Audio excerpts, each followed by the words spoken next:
Em sua grande maioria, os líderes religiosos têm uma queixa que tem sido constante, que é a falta de pessoas para os auxiliarem nos serviços pastorais dentro da comunidade de fé na qual estão inseridos. Vamos conversar um pouquinho a respeito disso hoje.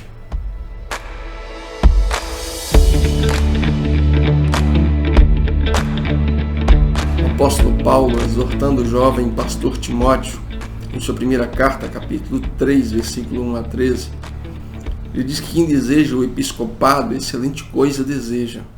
Quando Paulo fala a respeito de bispos, a palavra traduzida ali como bispo é o mesmo que presbítero ou ancião, ou seja, Paulo está recomendando ao jovem pastor Timóteo que escolha homens experientes, já anciãos, para que sejam seus auxiliares, para que o jovem pastor tenha tempo de se dedicar aos estudos, à oração e desenvolver as demais coisas que talvez as outras pessoas não tenham tanto tempo para isso.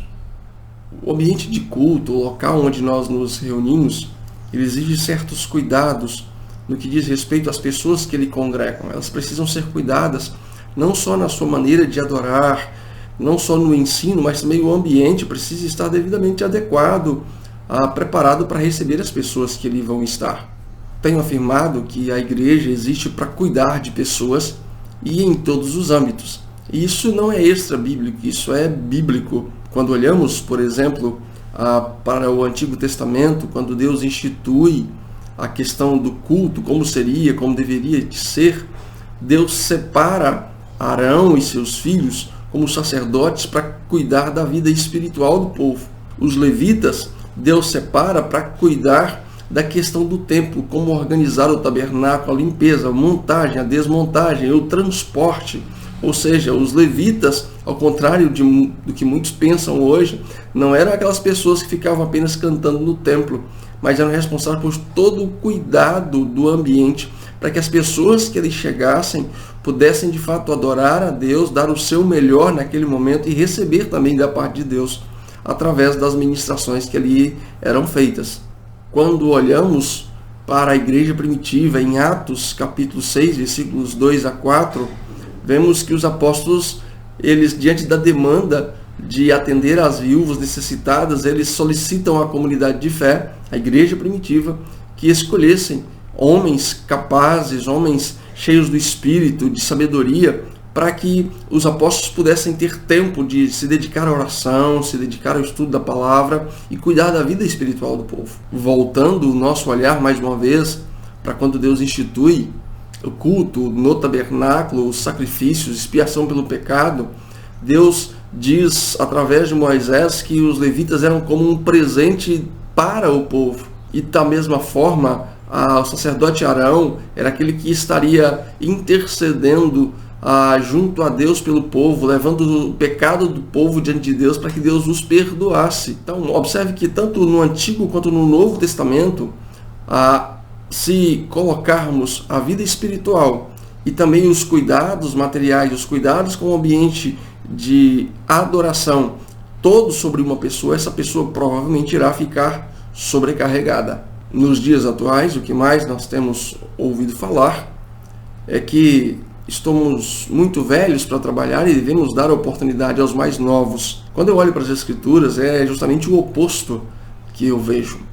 Em 1 Timóteo 3,6, por exemplo, Paulo fala de 3 classes que serviam à igreja, ou que deveriam ser usadas para servir a igreja. Ele fala do bispo, ou seja, do líder, do ancião, do presbítero. Ele fala do corpo diaconal, que no grego original quer dizer servo. Ele fala de mulheres. Mas em todas essas classes ele fala de pessoas experientes. E quando se trata do corpo diaconal, por exemplo, ele fala que ele deve ser primeiro experimentado e aí sim depois usado no ministério diaconal. Ou seja, as pessoas que devem ser escolhidas para esse serviço não são as pessoas que estão iniciando a caminhada com Cristo, mas pessoas mais experientes que vão servir de exemplo para os mais novos na sua dedicação em amor e em zelo para com Deus, para com as pessoas que ali estão naquele ambiente de culto, e no zelo, esse zelo dessas pessoas contagia a geração mais nova, que posteriormente irá se envolver e se engajar nos ministérios da igreja, da comunidade de fé que estão inseridos. Tem-se uma ideia equivocada do corpo diaconal de que ele é apenas para servir a ceia em dias que se tem o culto de Santa Ceia. De fato, o papel dos diáconos é muito importante nesses dias, mas quando olho para o corpo diaconal, ele é de suma importância. O papel é exercido porque ele traz tranquilidade ao pastor para se concentrar na vida espiritual da igreja, não só durante os cultos, mas depois dos cultos, durante a semana. O corpo diaconal é aquele que não cuida só dos seus irmãos no ambiente de culto, mas também cuida do seu pastor, visitando, observando. É ele, por exemplo, que tem a capacidade de ajustar ou não o salário do pastor junto à igreja, pois esse corpo diaconal esporadicamente visita a casa do seu pastor e sempre está por dentro das necessidades ou não do seu pastor. Além disso, na igreja primitiva, as necessidades do povo eram geridas pelo corpo diaconal para, de certa forma, desafogar os apóstolos, de forma que eles se concentravam na vida espiritual das pessoas, em cuidar da vida espiritual das pessoas. Assim sendo, quero te dar alguns motivos para almejar o diaconato, para almejar servir de alguma forma no corpo de Cristo. O primeiro deles é oração. Então, um convite: sempre chegue mais cedo.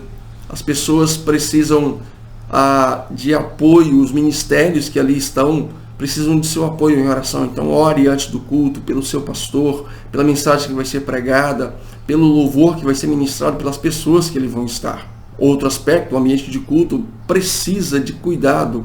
Então, chegue mais cedo. Você pode muito bem, por exemplo, ver se está faltando água no bebedouro, ver se os banheiros estão limpos, ver se as cadeiras estão limpas, se o ambiente de culto está apto a receber pessoas, os visitantes e os próprios irmãos que ali vão estar.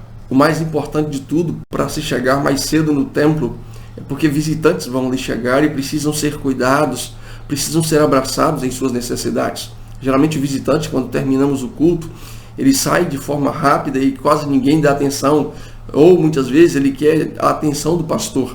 Mas se você, como membro, chegar um pouquinho mais cedo, você como diácono chega um pouquinho mais cedo, você tem a oportunidade de formar vínculos, cuidar, aprender a cuidar, acolher essa pessoa que está chegando na sua casa, no templo, para adorar a Deus junto com você.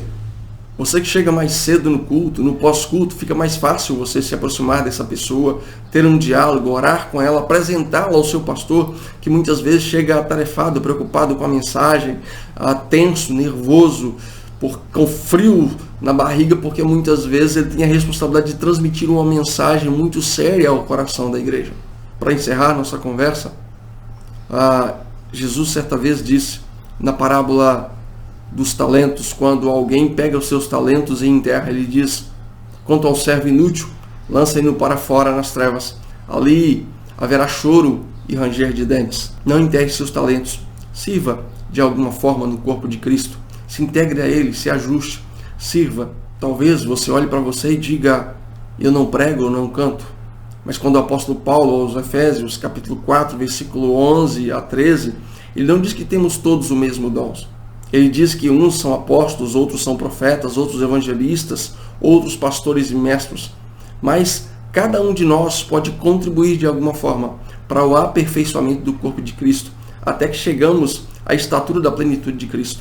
Ou seja, você, meu querido, é peça fundamental, sendo diácono ou não, sendo membro ou não. Chegue mais cedo, se integre à sua comunidade de fé, sirva ao Senhor junto aos seus irmãos, acolha, seja acolhido, cuide e seja cuidado. Que Deus nos abençoe. Um forte abraço.